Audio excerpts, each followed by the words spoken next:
Start. আসসালামু আলাইকুম রহমতুল্লাহ। সুপ্রিয় এইচএসসি এবং আলিম 2025 সালের পরীক্ষার্থী বন্ধুরা, তোমরা যারা এবছর 2025 সালে পরীক্ষা দিতে যাচ্ছ, তোমাদেরকে আমি এর আগে একটা ক্লাসে সবগুলো গল্প শেষ করিয়ে দিয়েছিলাম, একটা ক্লাসে শর্ট সিলেবাসের সবগুলো কবিতা শেষ করিয়ে দিয়েছিলাম, একটা ক্লাসে নাটক এবং উপন্যাস শেষ করে দিয়েছিলাম। তিনটা ক্লাসে ডিউরেশন কিন্তু অলমোস্ট প্রায় 16 থেকে 17 ঘন্টা, না ভুল বললাম, প্রায় 18 থেকে 19 ঘন্টা। অনেকগুলো ক্লাস। তোমরা অলরেডি অনেকেই ক্লাসগুলো দেখেছো এবং কমেন্ট করে আমাদেরকে ধন্যবাদ জানিয়েছো। তোমাদের কাছে অনেক বেশি কৃতজ্ঞতা যে তোমরা ক্লাসগুলো দেখে উপকৃত হচ্ছ, এইটা জেনে আমরা অনেক বেশি আনন্দিত হচ্ছি। তো আজকে আমি তোমাদের অনেকের অনুরোধে যে ব্যাকরণের জন্য আমি তোমাদেরকে একটা ক্লাস নিয়েছিলাম, যে একটা ক্লাসের মাঝে আমি কিন্তু তোমাদের ব্যাকরণের সবগুলো টপিকের উপরে আমি সাজেশন দিয়েছিলাম যে একটা ক্লাস থেকে তুমি 70 মার্ক কমন পাবা ব্যাকরণে। তো এইরকম অনেকেরই চাওয়া ছিল, ভাইয়া আমাদের গদ্যের উপরে, গদ্য পদ্য নাটক উপন্যাস অর্থাৎ এইচএসসি যারা দেবে অর্থাৎ তাদের সৃজনশীলের জন্য যেন আমি সাজেশন দেই। যারা আলিমের আছো তারাও এই সাজেশনটা ফলো করতে পারো। তোমরা এখান থেকে শেষ মুহূর্তে যে নাটক উপন্যাসের অংশটুকু আছে এটুকু বাদ দিলেই হবে। আর তোমাদের আলিমের জন্য এইচএসসি থেকে অল্প কিছু 3টা গদ্য পদ্য অতিরিক্ত আছে, সেগুলোর জন্য আমি আলাদা ক্লাস নিয়েছি, সেগুলো দেখে নিতে পারো। চলো আমি আজকের ক্লাসটি শুরু করে দেই। আজকের ক্লাসে আমি দুটো কাজ করব। আমার সবগুলো গদ্য, সবগুলো পদ্য এবং নাটক উপন্যাস থেকে শুধু সৃজনশীল লেখার জন্য, এমসিকিউ না কিন্তু, এমসিকিউ এর 30 মার্কের জন্য আমি তোমাদেরকে আরো দুটি ক্লাস নেব। একটা ক্লাসে আমি তোমাদেরকে 400টা এমসিকিউ সলভ করাবো।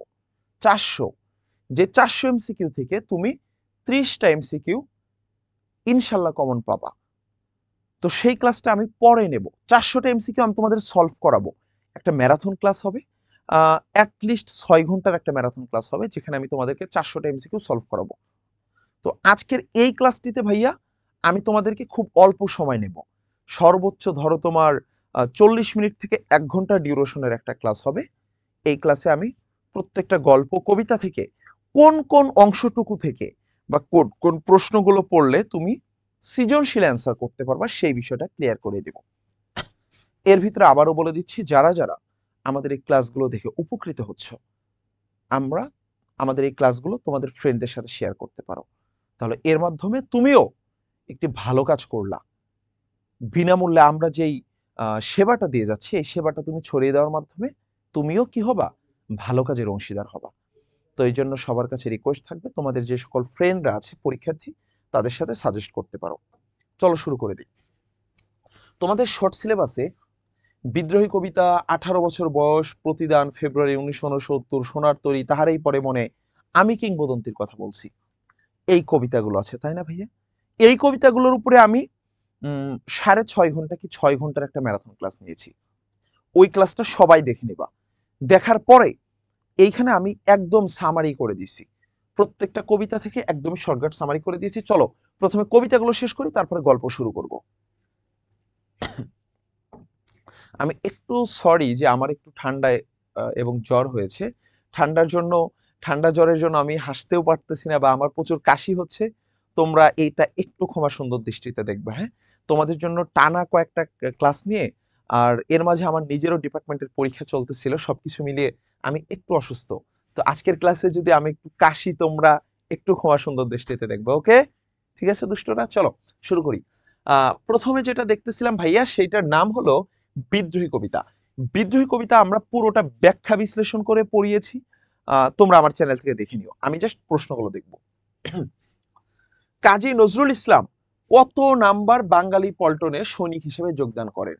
কাজী নজরুল ইসলাম 49 নাম্বার বাঙালি পল্টনে সৈনিক হিসেবে যোগদান করেন। কখন? তাহলে ভাইয়া এই প্রশ্নটা মাস মাস আসবে। তোমরা যারা এই ক্লাসটা পরবর্তীতে ইউটিউবে দেখবা, তোমরা এটা অ্যান্সার করতে পারো, ওকে? 49 নাম্বার বাঙালি পল্টনে এইটা পরীক্ষায় আসবে। কত সালে বাঙালি পল্টন ভেঙে দেওয়া হয়? 1920 সালে ভেঙে দেওয়া হয়। যদি প্রশ্ন হয়, এখানে দেওয়া নেই যে কাজী নজরুল ইসলাম কোন বিশ্বযুদ্ধে অংশগ্রহণ করেছিলেন, উনি কিন্তু প্রথম বিশ্বযুদ্ধে অংশগ্রহণ করেছিলেন। এই 1920 সালে ভেঙে দিল, এটা কিন্তু প্রথম বিশ্বযুদ্ধ শেষ হওয়ার ফলে। ঠিক আছে। আচ্ছা, আর একটা, কাজী নজরুল ইসলাম কোন পদে অংশগ্রহণ করেছিলেন? এটাও কিন্তু তোমরা আমার কমেন্ট বক্সে লিখে জানাতে পারো, ইউটিউবে যারা দেখতেছো। আমি এটা রেকর্ড ক্লাস দেবো, তো লাইভে হলে তোমরা কমেন্ট করতে পারো, আমি দেখতে পারি। যাই হোক, কাজী নজরুল ইসলাম কত নাম্বার, সরি, কোন পদে অংশগ্রহণ করেছিলেন? উনি কিন্তু সৈনিক পদে অংশগ্রহণ করেছিলেন, কিন্তু উনি প্রমোশন পেয়ে পরবর্তীতে হাবিলদার হন। কি হন এটাও কমেন্টে লিখিও, হাবিলদার হন। আচ্ছা, এই বিদ্রোহী কবিতাটি সর্বপ্রথম কোন পত্রিকায় প্রকাশিত হয়? বিজলি পত্রিকায় প্রকাশিত হয়। কাজী নজরুল ইসলাম কত তারিখে মৃত্যুবরণ করেন? এইটা তোমাদের জ্ঞানমূলকের জন্য ইম্পর্টেন্ট। 1976 সালের 29শে আগস্ট। কবি নিজেকে কিসের অভিশাপ হিসেবে ঘোষণা করেছেন? উনি কি বলেছিলেন যে আমি অভিশাপ পৃথিবীর অভিশাপ হিসেবে ঘোষণা করেছেন। এই যে জ্ঞানমূলক প্রশ্নগুলো দিচ্ছি না, এখান থেকে তোমার ভাগ্য ভালো থাকলে তুমি অবশ্যই কোশ্চেন কমন পাবা ইনশাল্লাহ, ক এর জন্য অথবা এমসিকিউ এর। কবি তার অন্য হাতে কি রয়েছে বলে কবিতায় উল্লেখ করেছেন? এক হাতে বাঁকা বাঁশের বাঁশুরি, আর হাতে রণতুর্য। কবি নিজেকে কিসের মহাহুঙ্কার বলেছেন? ইসরাফিলের সিংহার মহাহুঙ্কার বলেছেন। ডমরু ত্রিশূল হিসাবে কবি কার ডমরু ত্রিশূল? পিনাক পানের ডমরু ত্রিশূল। কবি নিজেকে কার শিষ্য বলেছেন? বিশ্বামিত্রের শিষ্য বলেছেন। বিদ্রোহী কবিতায় কবি কি দাহন করিবেন? দাহন করিব বিশ্ব।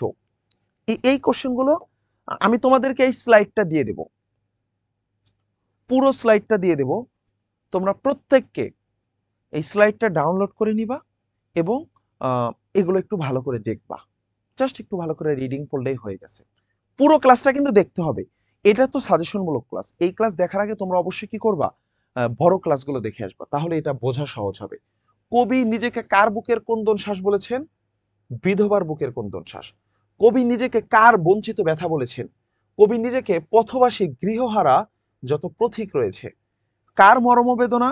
অবমানিতের মর্মবেদনা। কার বাঁশরি? শ্যামের হাতের বাঁশের বাঁশরি। কবি নিজেকে কার কুঠার বলেছেন? পরশুরামের কুঠার। আমরা পরশুরামের ক্যারেক্টার নিয়ে বিস্তারিত কবিতার ক্লাসে পড়েছিলাম। এই দেখো ভাইয়া, এখানে দুটো অনুধাবনমূলক কোশ্চেন দিয়েছি, অনলি আমি দুটো থেকে তিনটা দিয়েছি। এই দুটো যদি তোমরা ভালো করে পড়ো তাহলে তোমাদের প্রায় পুরোটাই পড়া হয়ে যাবে। দুটো মাত্র প্রশ্ন দিয়েছি, তোমরা ভালো করে দেখে নিবা। আচ্ছা, এরপরে আসো 18 বছর বয়স কবিতা। আচ্ছা, তার আগে আরেকটা কথা বলে নেই, আমি কিন্তু তোমাদেরকে সৃজনশীল সলভ করাবো। কিভাবে সৃজনশীল প্র্যাকটিস করতে হয় আমি তোমাদেরকে একটা ক্লাসে, আজকের ক্লাসের শেষে একটু দেখিয়ে দেব। আমরা অনেকেই সৃজনশীলটা ঠিকভাবে লিখতে পারি না, এই জন্য আমরা ভালো একটা মার্ক পাই না। তো আজকের ক্লাসের শেষে আমি দেখিয়ে দেব কিভাবে সৃজনশীল লিখলে সর্বোচ্চ মার্ক পেতে পারো। আচ্ছা, 18 বছর বয়স থেকে যে প্রশ্নগুলো হয়, 18 বছর বয়স, পদাঘাতে ভাঙতে চাই পাথর বাঁধা, পুণ্য জানে রক্তদানের পুণ্য, কিভাবে চলে? বাষ্পের বেগে স্টিমারের মতো চলে, এ বয়সে কানে আসে মন্ত্রণা, পথে প্রান্তরে ছোটাই তুফান, 18 বছর কাঁপে কিভাবে? বেদনায় কাঁপে, উকি দেয় দুঃসাহস, 18 বছর বয়স, লক্ষ্য দীর্ঘশ্বাসের হয় কিসের? কালো লক্ষ্য দীর্ঘশ্বাসের। 18 বছর বয়স, বয়সে অবিশ্রান্ত রূপে আসে আঘাত, অনেক আঘাত আসে। এরপরে আসো, 18 বছর বয়স কবিতার মর্মবাণী কি? বয়স সন্ধিকালের বৈশিষ্ট্য। 18 বছর বয়স কবিতার চরণ সংখ্যা 32টি, 6 মাত্রার মাত্রাবৃত্তের ছন্দে রচিত। 18 বছর বয়স কবিতাটি অন্তর্ভুক্ত হয়েছে ছাড়পত্র কাব্যগ্রন্থের।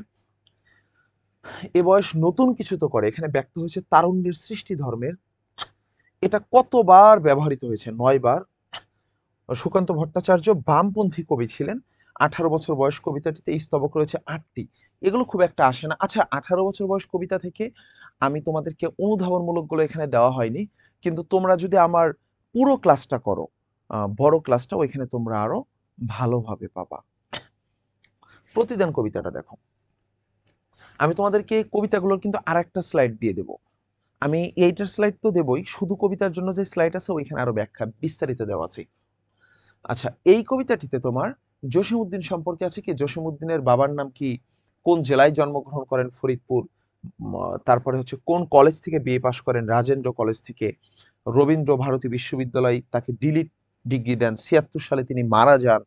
এই যে তথ্যগুলো আছে না রে ভাইয়া, প্রতিদিন কবিতার রচয়িতাকে? রচয়িতা হলো জসিমউদ্দিন। প্রতিদিন কবিতায় স্তবক রয়েছে 3টি। বালুচর কাব্যগ্রন্থে জসীমউদ্দিনের লেখা প্রতিদান কবিতায় কার ঘর ভাঙার কথা বলা হয়েছে? কবিজার কবির কবিতায় কবির ঘর ভাঙার কথা বলা হয়েছে। কবি যে পথের বিরাগী, কবি তার জন্য কি করে? কবিকে যে পথের বিরাগী করেছে, কবি তার জন্য পথে পথে ঘোরেন। কবি কাকে আপন করার জন্য কেঁদে বেড়ান? কবিকে যে পর করেছে, কবি তাকে আপন করার জন্য কেঁদে বেড়ান। প্রতিদান কবিতা অনুসারে কে পথের বিরাগী? কবি পথের বিরাগী। কার মুখ নিরন্তর সাজান? যে নিঠুরিয়া বাণী বলে, মানে নিষ্ঠুর কথা বলে, যে নিষ্ঠুর কথা বলে, কবিতার মুখ নিরন্তর সাজান। প্রতিদান কবিতায় কোন ধরনের ফুলের উল্লেখ আছে? রঙিন ফুলের উল্লেখ আছে। প্রতিদান কবিতায় কবি কোথায় আঘাত করার কথা বলা হয়েছে? কবির বুকে আঘাত করার কথা বলা হয়েছে। এরপরে আসেন, বান শব্দের অর্থ কি? তীর বা স্বর। মালঞ্চ শব্দের অর্থ কি? ফুলের বাগান। বিরাগী শব্দের অর্থ কি? উদাসীন। বাণী শব্দের অর্থ ভাষণ বা কথা বা বান। আচ্ছা, রজনী শব্দের অর্থ হলো রাত। এরপরে আসেন, এখানে আমি দুটো অনুধাবনমূলক প্রশ্ন দেওয়া আছে, এগুলো আপনারা একটু দেখে নেবেন, এগুলো অনেক বেশি ইম্পর্টেন্ট। আচ্ছা, আর একটা দেওয়া আছে, এগুলো আমি আর পড়াচ্ছি না, ওকে। দিহল রজনী তার তরে জাগে ঘুম যে হরেছে মরে, এগুলো আমি বিস্তারিত আপনাদেরকে ক্লাসে পড়িয়েছিলাম। আজকে জাস্ট দেখিয়ে দিচ্ছি যে কোনগুলো ইম্পর্টেন্ট। এগুলো আমি আপনাদের স্লাইড দিয়ে দেবো, পড়ে নেবেন। কবি কাকে বুক ভরা গান দেন? কাকে? এটা হচ্ছে ব্যাখ্যা করতে হবে যে যে কবিরে বিষে ভরা বান দেয়, যে কবিকে বিষে ভরা বান দেয়, কবি তাকে বুক ভরা গান দেন। এরপরে আছে, কবি নিরন্তর কি সাজান? ব্যাখ্যা করো। কবি হচ্ছে যার মুখ দিয়ে নিষ্ঠুর বাণী উচ্চারিত হয়, তার মুখটাকে সাজান। এরপরে এইখানে আমি একটা সৃজনশীল প্রশ্ন দিয়েছি এবং উত্তর দিয়েছি, এইটা অনেক ইম্পর্টেন্ট। এইটা আপনারা নিজেরা একটু দেখে নেবেন, আমি একদম উত্তর সহ দিয়ে দিয়েছি, ঠিক আছে? ওকে। এরপর আছে ফেব্রুয়ারি 1969 কবিতা। ফেব্রুয়ারি 1969 কবিতা থেকে আমি যে তথ্যগুলো অনেক ইম্পর্টেন্ট আপনাদের আসার মতো, এই গুরুত্বপূর্ণ সংক্ষিপ্ত প্রশ্নগুলো হচ্ছে জ্ঞানমূলকে আসার জন্য ইম্পর্টেন্ট, এমসিকিউতে আসার জন্য ইম্পর্টেন্ট। হ্যাঁ, আরো কিছু দেওয়া আছে এই পেজে। আচ্ছা, আমি শুরু থেকে একটু এগুলো বলে দেই, হ্যাঁ। এখানে ইনফরমেশন গুলো, যেমন হরিত উপত্যকা অর্থ হচ্ছে সবুজ দেশ। 1969 কবিতায় বর্ণমালাকে কিসের সাথে তুলনা করা হয়েছে ভাইয়া? নক্ষত্রের সাথে তুলনা করা হয়েছে। পৈতৃক নিবাস কোথায়? নরসিংদীর পাহাড়তলি গ্রামে। কি তছনছ হচ্ছে? কমল বন তছনছ হচ্ছে। শামসুর রহমানকে কি বলা হয়? শামসুর রহমানকে নাগরিক কবি বলা হয়। শামসুর রহমানের প্রথম কবিতা কোন পত্রিকায় প্রকাশিত হয়? সাপ্তাহিক সোনার বাংলা পত্রিকায় প্রকাশিত হয়।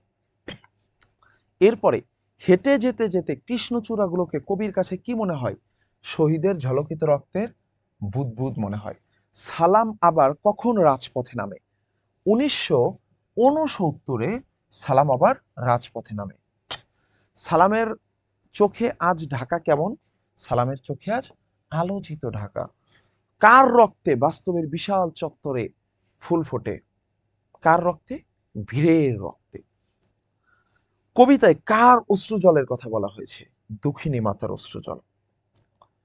আচ্ছা, প্রচে, আচ্ছা, এ রঙের বিপরীতে আছে অন্য রং। আচ্ছা, এ রঙের বিপরীত রং আমাদের জীবনে কি নিয়ে আসে? সন্ত্রাস নিয়ে আসে। এরপরে এই যে এখানে আপনার কিছু অনুধাবনমূলক প্রশ্ন দেওয়া আছে, এই প্রশ্নগুলো আপনারা দেখে নেবেন। ফেব্রুয়ারি 1969 কবিতায় ঘাতকের অশুভ আস্তানা বলতে কি বুঝিয়েছেন? ব্যাখ্যা করো। অনুধাবনমূলক প্রশ্ন এখানে দেওয়া আছে, এগুলো আপনারা একটু দেখে নেবেন। এরপরে একটা সৃজনশীল কোশ্চেন আমি দিয়েছি, এটা একটু ভালো করে প্র্যাকটিস করবেন, অনেক অনেক ইম্পর্টেন্ট। এরপরে আসেন সোনার তরী কবিতা থেকে কি দিয়েছি। সোনার তরী কবিতা থেকে দেখেন একটা সৃজনশীল কোশ্চেন দিয়েছি, এই সৃজনশীল কোশ্চেনটা প্র্যাকটিস করবেন। এরপরে আমি দিয়েছি আপনাদের অনুধাবনমূলক প্রশ্ন, 3টা 4টা 5টা 6টা। ওকে, আরেকটা কথা, ভাইয়া সোনার তরী কবিতা থেকে শুধু অনুধাবনমূলক দিয়েছেন, জ্ঞানমূলক দেননি। সোনার তরী থেকে আমাদের জ্ঞানমূলকটা আপনারা পড়তে পড়তে মুখস্থ, অনুধাবনমূলক গুলো একটু বেশি প্রবলেম হয়। কিন্তু জ্ঞানমূলক যদি চান, আমি আমার এর উপর পরিপূর্ণ সবগুলো কবিতার উপর যে ক্লাস আছে, ওই ক্লাসে আমি পুরো স্লাইডটা দিয়েছি, এইখানে আমি অনেক শর্ট করেছি, ওকে। এরপর আসেন তাহারাই পরে মনে। তাহারাই পরে মনে থেকে ভাইয়া এই প্রশ্নগুলো অনেক ইম্পর্টেন্ট। এই যে এটা হচ্ছে মাসিক মোহাম্মদী পত্রিকায় 35 সালে প্রকাশিত হয়। আম, এটা হচ্ছে অন্তর্ভুক্ত হয়েছে সাজের মায়া কাব্যগ্রন্থে। পত্রিকার নাম আসলে মাসিক মোহাম্মদী, আর যদি কাব্যগ্রন্থ চাই মাসিক সাজের মায়া কাব্যগ্রন্থ। এটা হচ্ছে একটা সংলাপ নির্ভর কবিতা। তারপরে স্তবক বিন্যাসে এটা হচ্ছে তাহারই পরে মনে কবিতায় মূল বিষয় হচ্ছে বিষণ্ণ মাধুর্য যাই হোক, এখানে হচ্ছে বিচ্ছেদমূলক, এই যে ব্যক্তি জীবনের দুঃখময়, এগুলো হচ্ছে আর কি মূল কথা। এই কথাগুলো একটু দেখবেন। কবির নীরবতার কারণ কি? প্রিয় বিয়োগ বা তার প্রিয় চলে গেছে, এখানে আরো কিছু তথ্য আছে। আম, এগুলো আপনারা দেখে নেবেন। তরি তার এসেছে কি বেদে, এগুলো হচ্ছে গুরুত্বপূর্ণ একটু লাইন, এটা আমি দিয়েছি। তো এই কবিতা থেকে যদি প্রশ্ন হয় এটা সম্পর্কে আরো বিস্তারিত, এই কবিতা থেকে সবকিছু বিস্তারিত আমাদের ওই বড় ক্লাসটাতে দেওয়া, ওই স্লাইডটাতে দেওয়া আছে, এখানে আমি শর্ট করেছি। আমি কিংবদন্তির কথা বলছি। আমি কিংবদন্তির কথা বলছি কবিতা থেকে ভাইয়া, যদি প্রশ্ন হয় আম, জ্ঞানমূলক অথবা এমসিকিউ এর জন্য এই প্রশ্নগুলো হতে পারে যে আমি কিংবদন্তির কথা বলছি নামক কাব্যগ্রন্থ থেকে নেওয়া হয়েছে। তারপর আমি কিংবদন্তির কথা বলছি, কাব্যগ্রন্থের নাম কবিতা কি? নাম কবিতা হলো আমি কিংবদন্তির কথা বলছি। আম, কবিতাটি গদ্য ছন্দে রচিত।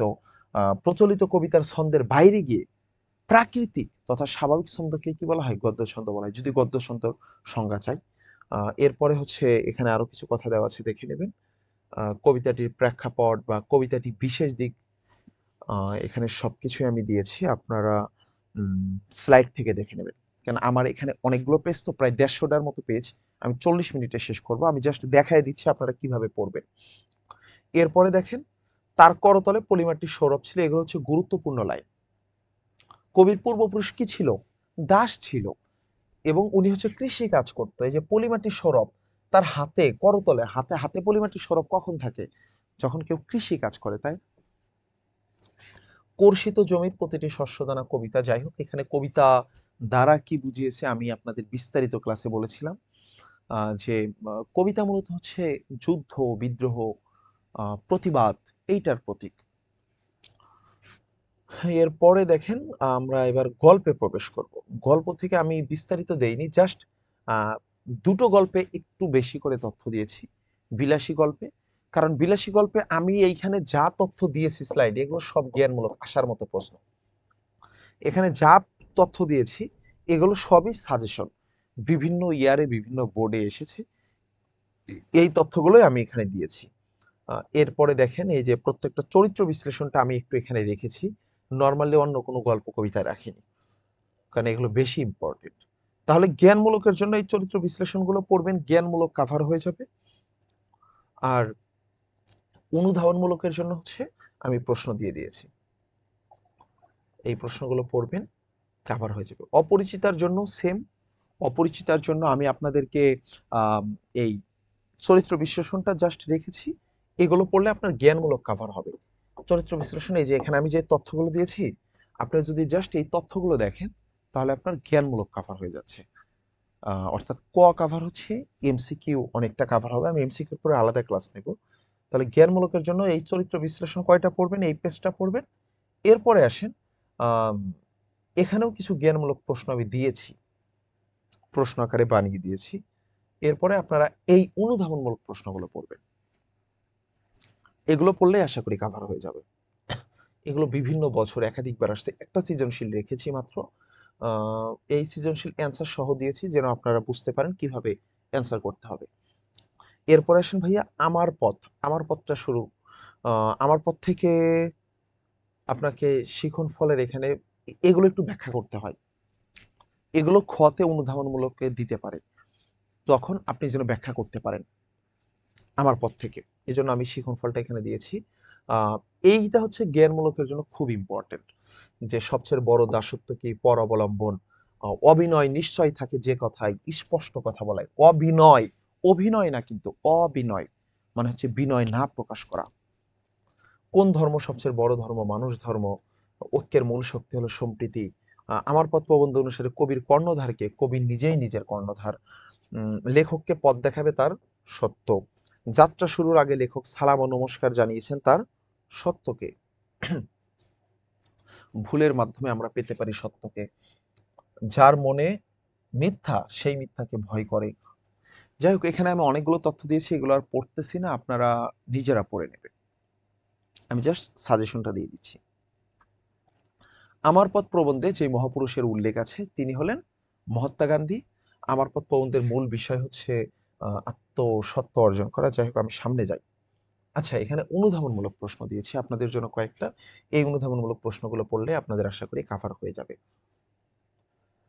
ওকে, এরপরে সৃজনশীল রেখেছি, মাসি পিসি দিয়েছি দেখেন। এরপরে মাসি পিসি আসলো। মাসি পিসিতে হচ্ছে এই উক্তিগুলো অনেক ইম্পর্টেন্ট, জ্ঞানমূলকে আসতে পারে, সৃজনশীলে আপনাকে রিলেটেবল দিতে পারে। তো জ্ঞানমূলকের জন্য, এমসিকিউর জন্য মাসি পিসির উক্তিগুলো ইম্পর্টেন্ট। জ্ঞানমূলক আমি বেশ কিছু প্রশ্ন দিয়েছি। কয়টা প্রশ্ন দিয়েছি দেখেন তো। এই যে এখান থেকে এইটা অনেক ইম্পর্টেন্ট, নারীর জীবিকা নির্বাহের জন্য কঠিন পরিশ্রম।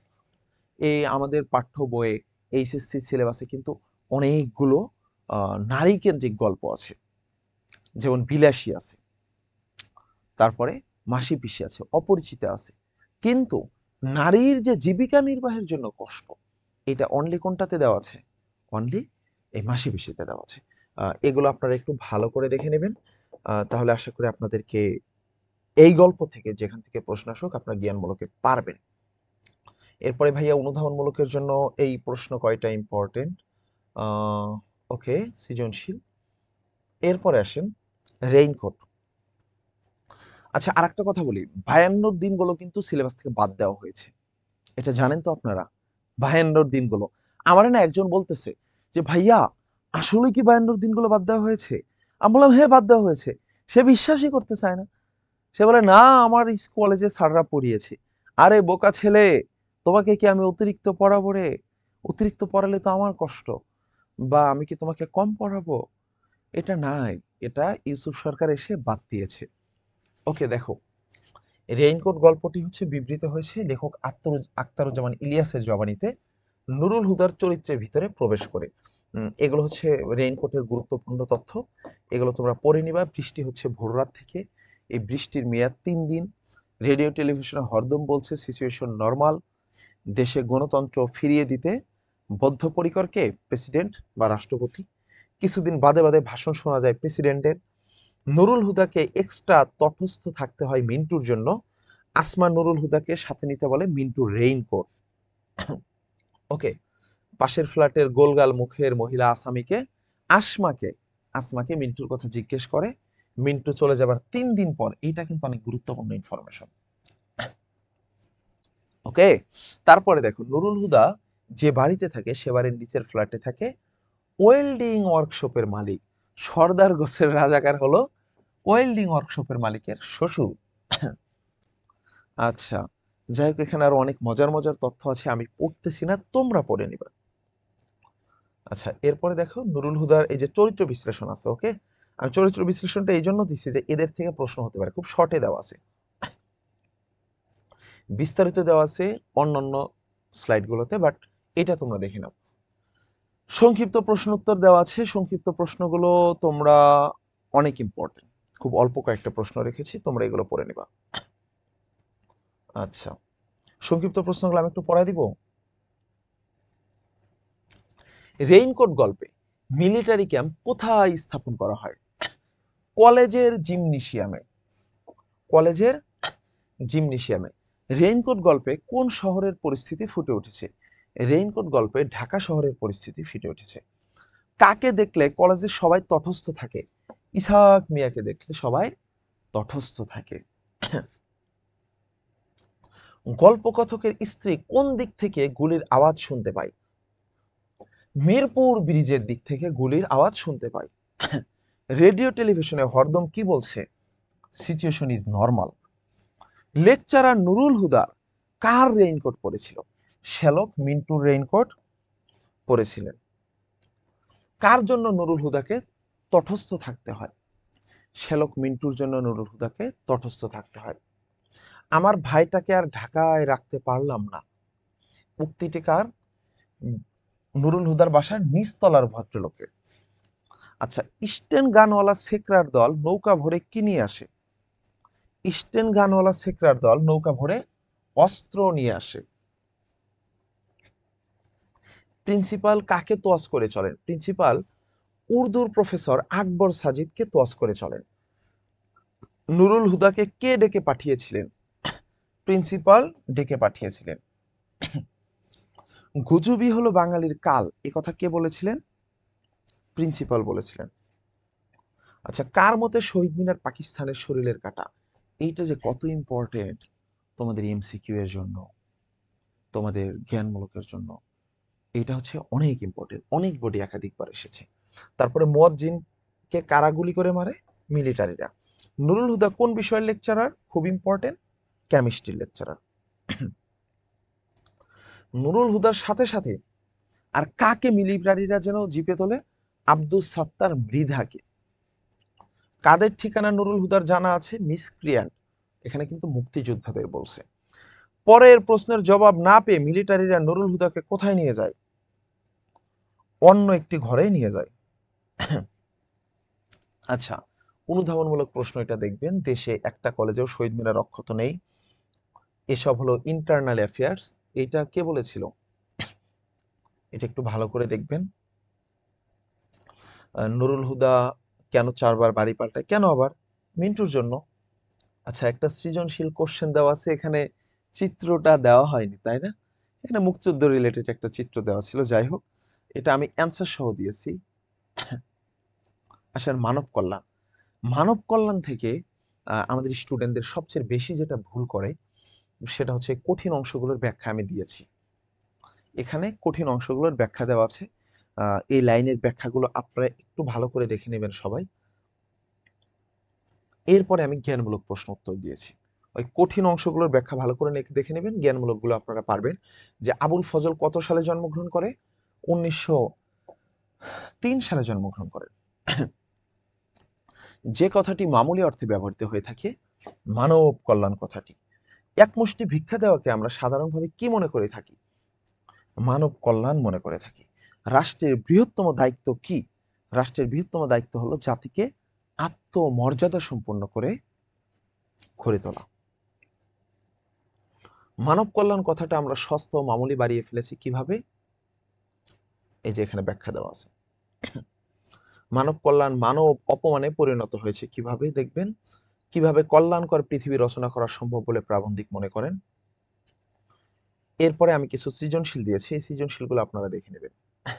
আচ্ছা, আপনারা বলতে পারেন ভাই সবকিছুই শুধু বলেন যে দেখে নেবেন দেখে নেবেন, আপনি তো পড়াচ্ছেন না। আপনি যদি আমার লাস্ট 3টা ক্লাস করে থাকেন, 3টা না, আমি আপনাদের টোটাল 6টা ক্লাস নিয়েছি, 6টা 7টা 6টা ম্যারাথন ক্লাস নিয়েছি। একটা ক্লাসে সবগুলো গল্প পড়িয়েছি, একটা ক্লাসে সবগুলো কবিতা পড়িয়েছি, তারপর একটা ক্লাসে ব্যাকরণ পড়িয়েছি, 2টো ক্লাসে ব্যাকরণ পড়িয়েছি, আরেকটা ক্লাসে আপনাদেরকে আমি কি পড়িয়েছি, আম, নাটক এবং উপন্যাস পড়িয়েছি। তো সেই জায়গা থেকে আমি কিন্তু একদম ব্যাখ্যা করে করে পড়িয়েছি। আজকে আমি কিচ্ছু পড়াবো না, আমি শুধু আজকে একটা সাজেশন দেব, এই সাজেশনটা দিচ্ছি, দেখায় দিচ্ছি যে কোনগুলো পড়বেন। আচ্ছা, লাল সালু শুরু করলাম। তারা ছোটে তারা ছোটে, এখানে হচ্ছে লাল সালু উপন্যাসে কারা ছোটে? শস্যহীন অঞ্চলের লোকজন ছোটে। ট্রেনের ইঞ্জিনটা কিসের মতোই পানি খায়? ঠিক মানুষের মতোই পানি খায়। মজিদ কখন মোহাম্মদনগর গ্রামে প্রবেশ করে? নিরাক পরা দুপুরে মোহাম্মদনগর গ্রামে প্রবেশ করে। কার আগমন মুহূর্ত মোহাম্মদনগর সমগ্র গ্রামকে চমকে দেয়? কার আগমন মুহূর্ত?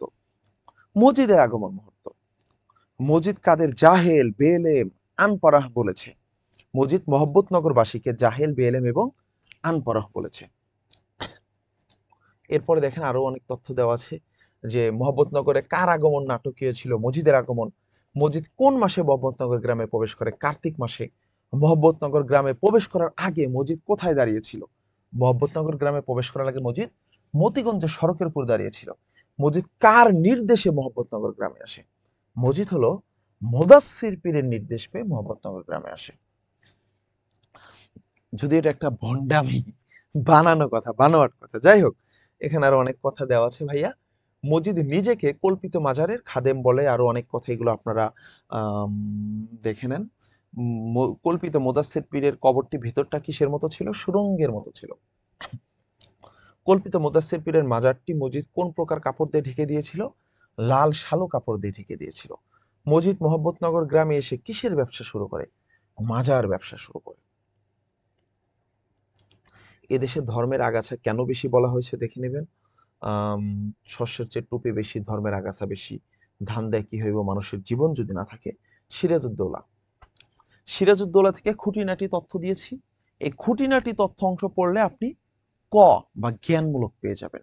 তাহলে আপনার জ্ঞানমূলক কভার হয়ে যাচ্ছে খুঁটিনাটি অংশ থেকে। আচ্ছা, আমি হচ্ছে সিরাজউদ্দৌলার উপর যেই ক্লাসটা নিয়েছিলাম সেই ক্লাসে কয়েকটা পেজ অ্যাড করা ছিল না, যেগুলো এই পেজে অ্যাড করেছি, এই স্লাইডে অ্যাড করেছি। এটা আপনারা একটু দেখে নেবেন। এই যে এই তথ্যগুলো ছিল না। এরপরে হচ্ছে দেখেন, আমি খুঁটিনাটি অনেকগুলো তথ্য দিছি। এই খুঁটিনাটি তথ্যগুলোই হচ্ছে কি জ্ঞানমূলকের জন্য ইম্পর্টেন্ট। এরপরে দেখেন অনুধাবনমূলকের জন্য দিয়েছি কিছু প্রশ্ন, এগুলো দেখে নেবেন ভালো করে। অনেকগুলো দিয়েছি। আচ্ছা, ধন্যবাদ দিচ্ছি তাই না? চলেন, আজকের এই ক্লাসে আমি আপনাদের কিচ্ছু পড়াইনি, আমার পড়ানোর ইচ্ছাও নাই। কারণ যা পড়ানোর আমি আমার ম্যারাথন ক্লাসগুলো দেখে নেবেন, আমি এই ক্লাসের ডেসক্রিপশনে দিয়ে দেবো, যারা যারা ম্যারাথন ক্লাসগুলো ফুল দেখেন।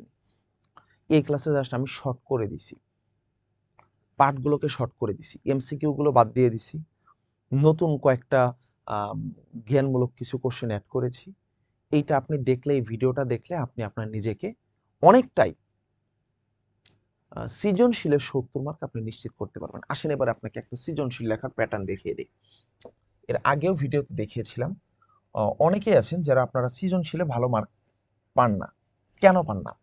সৃজনশীল লেখার নিয়ম হলো, আপনারা অনেকে এই কাজ করেন, লেখেন 1 নং প্রশ্নের উত্তর লিখছেন, অনেকে তো এই পাশে লেখে, এক লেখে, লেখা এখানে কি লেখে, লেখে ক, ক লেখা লেখা শুরু করে, লিখলো, লিখে এইখানে লেখা খ, আবার লেখা শুরু করে। আপনি যে লিখতেছেন, ক কোথায় লিখতেছেন, এটা এটা প্যাটার্ন না, এটা সুন্দর প্যাটার্ন না। এইভাবে লিখলে আপনি মার্কস পাবেন না। ক এই কোনায় লেখা যাবে না, খ এই কোনায় লেখা যাবে না। কোথায় লিখতে হবে ভাইয়া দেখা দিচ্ছি। সেটা হলো,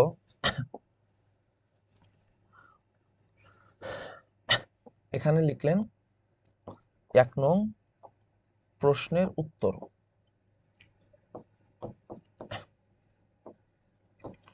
1 নং প্রশ্নের উত্তর লিখলেন একদম উপরে বরাবর মাঝামাঝি। ঠিক এইখানে লিখবেন ক। বুঝতেছেন আমার কথা? ক লিখে এখানে একটা পয়েন্ট দিবেন, পয়েন্ট দিয়ে আপনি লিখবেন যে তথ্যটা লিখে ফেললেন, হয়েছে। এবার আসেন খ। খটা এইখানে লিখবেন, ক যেখানে শেষ করবেন একটু খালি রেখে ঠিক পেজের মাঝখানে, সাইডে কিন্তু লিখবেন না। আমি যেভাবে বলতেছি এইভাবে লিখবেন। সাইডে লিখলে মার্কস পাবেন না, মার্কস পাবেন কিন্তু 10-এ 10 পাবেন না। খটা 2 পয়েন্টে লিখবেন। কয় পয়েন্টে ভাইয়া? 2 পয়েন্টে লিখবেন,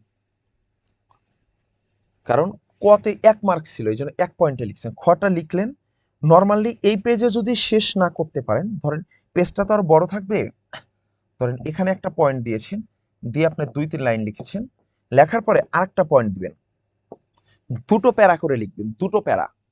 খর জন্য 2 প্যারা, কারণ মার্কস 2। এরপরে আসেন আপনি গ লিখবেন।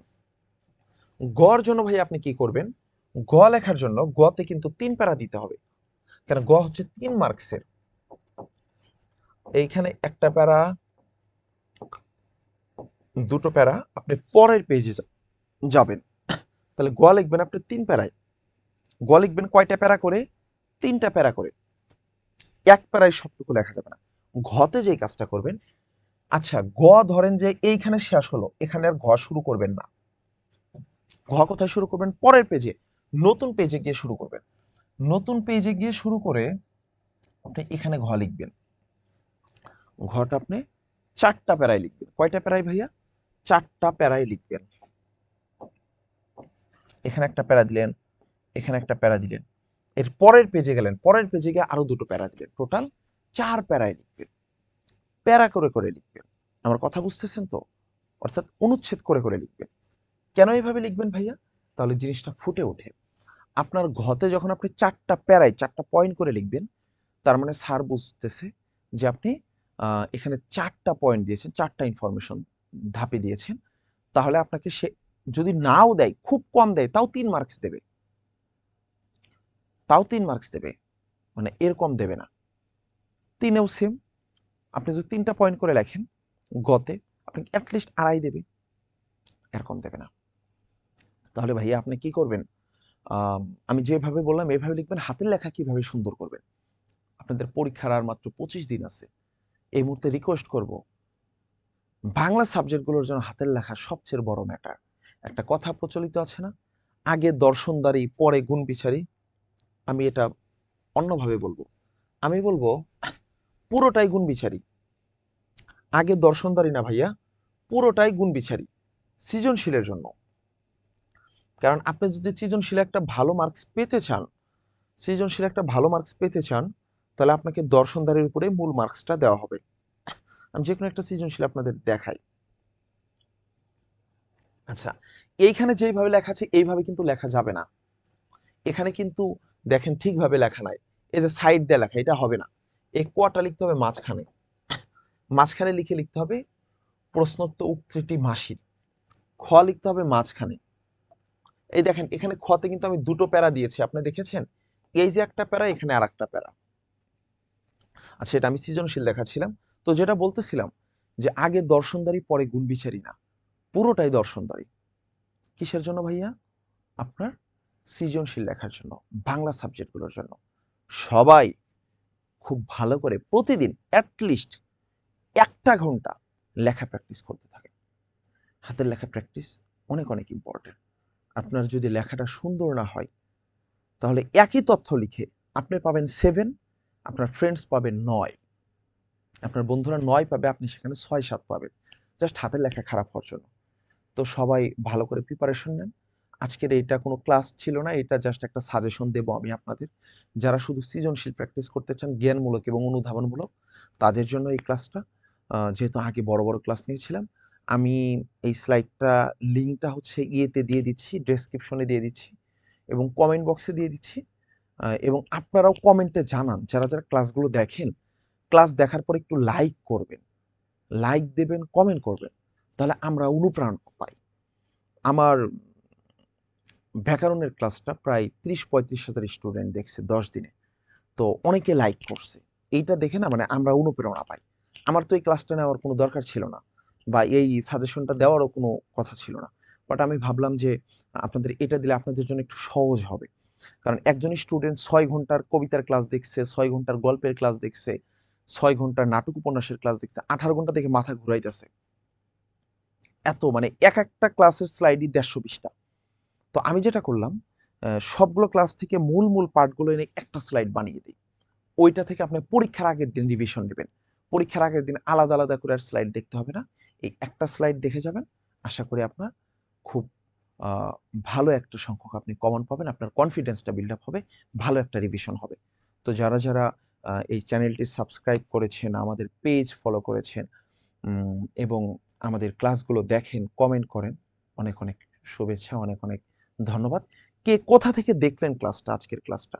আপনার জেলার নাম অথবা আপনার কলেজের নামটা কমেন্টে জানাতে পারেন। পরে আমি আপনার কমেন্টটা দেখে রিপ্লাই দেবো ইনশাল্লাহ। আমরা এগুলো দেখলে খুশি হই। ওকে? ঠিক আছে, সবাই ভালো থাকেন। আর এই ক্লাসটা যারা ফেসবুকে দেখবেন তারা একটু দয়া করে শেয়ার করবেন।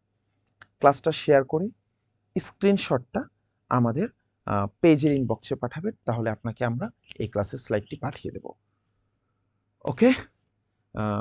আরেকটা বিষয় দিয়ে দেব? আচ্ছা, আমার ফোন নাম্বারটা দিয়ে দেই। যারা যারা আমাদের হোয়াটসঅ্যাপ গ্রুপে নেই, আমার ফোন নাম্বারটা হচ্ছে 0on3294350338। আচ্ছা, আপনারা হচ্ছে আমাকে এখন হোয়াটসঅ্যাপে নক করতে পারেন স্লাইডগুলো পাওয়ার জন্য। স্লাইডটা আমি দিয়ে দেবো। তারপরে হোয়াটসঅ্যাপ গ্রুপে এড হওয়ার জন্য। আর হোয়াটসঅ্যাপ গ্রুপে এড হওয়ার লিঙ্কও আমি দিয়ে দেবো। আপনারা এড হয়ে নিয়েন। ঠিক আছে? সবাই ভালো থাকেন। আর পরবর্তীতে কোন বিষয়ের উপর ক্লাস চান সেটা কমেন্ট বক্সে জানান। ঠিক আছে? যে ভাই আমরা এমসিকিউ ক্লাস চাই, বা শুধু স্পেসিফিক এই গল্পের উপরে 5টা সৃজনশীল দেন, বা এই টাইপের আপনাদের যত প্রকার চাওয়া আছে আপনারা আমাদেরকে জানাতে পারেন। ঠিক আছে? সবার জন্য অনেক, অনেক শুভকামনা রইল। আজকের ক্লাসটি এখানেই শেষ করছি। আল্লাহ হাফেজ। আসসালামু আলাইকুম ওয়া রাহমাতুল্লাহ।